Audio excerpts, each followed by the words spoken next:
네, 로인사이드 박근혜 전 대통령의 구인장 집행 거부와 이재용 부회장 재판 증인 불출석. 최진영 법무법인 이경 변호사와 함께 관련 얘기 좀 더 해보겠습니다. 스튜디오에 최진영 변호사 나와 있습니다.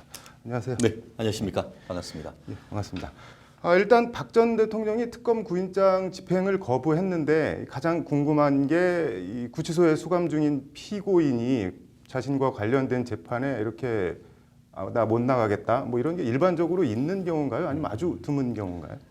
사실 최근에 있어서는 상당히 드문 케이스다 이렇게 네. 그 얘기를 할 수밖에 없는 것 같습니다. 네. 지난 뭐 50이라든가 이럴 때 네. 이른바 양심수 내지는 어떤 정치범 같은 경우에는 검찰이라든가 사법부에 대한 불만의 표시로 네. 재판에 나오지 않는 케이스도 있었고 네. 그런데 이 사건 같은 경우에는 구인장이 발부될 경우에는 대부분 법정에 와서 출석은 하되 대신에 본인의 수사나 재판 여러 가지 헌법상 그리고 형사사법상의 이유를 들어서 증언을 거부하는 케이스는 있습니다만 이렇게 네. 완전히 법정에 나오는 것 자체를 거부하는 것은 조금은 이례적인 케이스가 아닌가 싶습니다. 네. 본인이 무죄를 항변하고 있다라고 한다고 하면 나와서 떳떳하게 그 본인의 생각과 어떤 네. 경험을 말씀함으로써 네. 오히려 그 국민에게 다가갈 수 있는 기회인데 그와 같은 것을 좀 스스로 어떻게 보면 포기하는 것 같아서 또 네. 법조인의 한 사람으로서는 좀 네. 안타깝기도 합니다. 네. 뭐 무산되긴 했지만 이재용 부회장 재판에 박 전 대통령이 증인으로 채택된 게 어쨌든 이번이 두 번째인데 특검이 이렇게 계속해서 박 전 대통령을 재판에 이렇게 재판정으로 불러서 뭘 물어보고 뭘 확인하려고 하는 건지 그래서 뭘 얻어내려고 하는 건지 뭐 특검의 이런 배경이나 의도가 어떤 게 있을까요? 그렇습니다. 그 특검에서는 네. 지난번에 그 이번 재판이 네. 세 개의 재판이 될 것이다 이렇게 네, 얘기를 그랬었죠. 했었는데 네. 그 세 개의 재판의 활용 점정이라 할 수 있는 부분이 바로 네. 박근혜 전 대통령과 이재용 부회장이 그 같은 법정에서 어떻게 보면 증언을 하고 함께 그 어떻게 보면은 독대하는 네. 그런 모습이 활용 점정 중에 점정이라고 할 수 있는데 네. 공소 사실의 직접 당사자로서 가장 그 어떤 직접 증거가 될 수 있기 때문에 네. 그만큼 특검으로서는 어떻게 보면 절체절명의 명운을 걸고 박근혜 전 대통령의 출석을 지금 요청하는 것이 아닌가 싶습니다.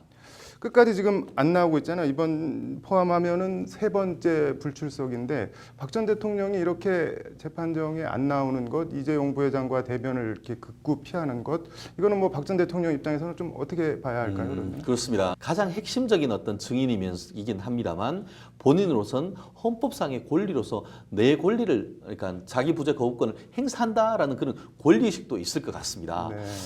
거기에 더해서 아시다시피 지금 물론 이번 케이스는 증인으로 나왔습니다만 법정에서 자꾸 나가는 것을 좀 꺼려 보이게 느끼는 것은 기본적으로 이와 같은 재판 자체가 지나치게 사법부나 특검이 정치적인 어떤 그 특검이고 정치적인 사법부다라는 것을 이유로 해서 마치 양심수로서 어떤 네. 어떤 사법부나 어떻게 보면 특검에 대한 저항을 하는 그런 것도 약간 읽을 수가 있는데요. 뭐 어떻게 보면은 재판 자체를 인정하지 못하겠다. 나는 뭐 그렇게 볼 수도 있는 측면이 있네요.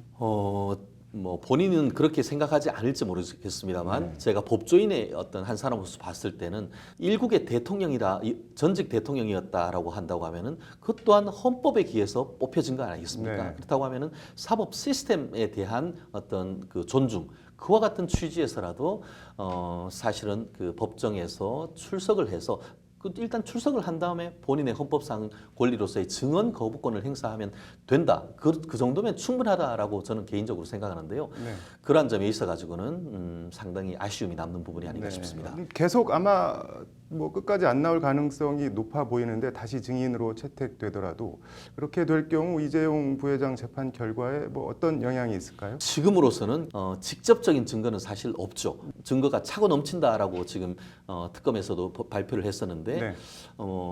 지금 그렇다고 한다고 그 말이 진실이라고 한다고 하면은 박 전 대통령이 출석하지 않는다 하더라도 다각적인 간접 증거를 통해서 네. 유죄를 만들어낼 수 있을 거라 보는데 네. 다만 그 반대로 이제 이재용 부회장 측의 어떤 변호인들 같은 경우에는 객관적인 어떤 직접 증거는 없고 도대체 증거가 어딨냐 이런 식으로 해서 지금 정말 서로 치열한 법적 공방을 하고 있는데 그 결과는 사실 많은 이 법조인들도 아직은 예측하기가 어렵다 이런 얘기가 상당히 또 네. 중론이 아닌가 싶습니다. 네. 뭐 개인적으로는 이번 재판이나 불출석 이런 상황에 대해서 어떻게 보고 계신가요? 만약에 유죄를 인정한다라고 한다고 하면은 그와 같은 것은 양형에 있어서 박근혜 전 대통령에게 불리하게 작용할 가능성이 굉장히 높다고 보입니다. 네, 잘 되면은 완전히 대박이겠지만 네, 그렇지 않고 유죄로 뭐 이재용 부회장이건 박근혜 전 대통령이건에 대해서 유죄로 인정된다라고 한다고 하면은 네. 재판에 적극적으로 임하지 않은 그런 모습은 오히려 형의 가중 사유로 작용될 가능성이 높기 때문에 네. 박근혜 전 대통령으로서는 정말 외줄타기 전략을 지금 하고 있다 이렇게 평가할 수 있지 않을까 싶습니다. 네. 뭐 재판부 판단에 따라서 지금 증인 불출석이 하늘과 땅 차이 결과를 가져올 수 있다는 그런 말씀이신 거네요. 그렇습니다. 잘 들었습니다.